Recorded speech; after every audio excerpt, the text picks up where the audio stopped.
तो हेलो दोस्तों, आज मैं बताने वाला हूँ कि यहाँ पे भोजपुरी ट्रैक पे भक्ति सॉन्ग कैसे लिखे। जैसे सरस्वती पूजा का अभी सीजन चल रहा है, तो सरस्वती पूजा का सॉन्ग आप कैसे लिखिएगा, वो भी बवाल मैटर।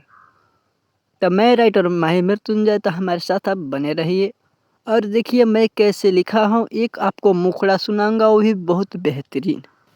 जैसे कि फिलहाल में ही अवधेश प्रेमी का एक गाना आया था केरा के थम पे, तो वहीं म्यूजिक पे मैं आपको एक भक्ति गाना बताने वाला हूँ कि कैसे लिखाएगा।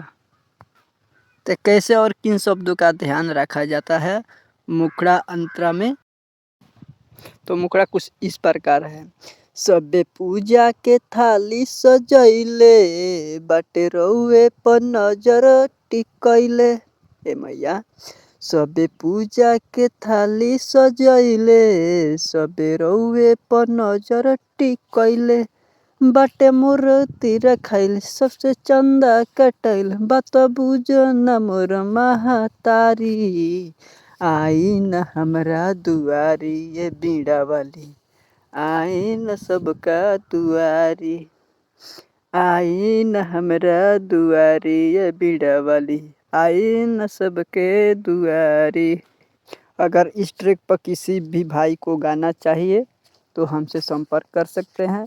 व्हाट्सअप नंबर आप देख रहे हैं, इसी पे आप व्हाट्सअप कीजिएगा। जिस प्रकार का जो भी मैटर हो, होली का हो या भोजपुरी हो, किसी भी ट्रैक का हो, मैं मैटर लिख के ज़रूर दूंगा आपको।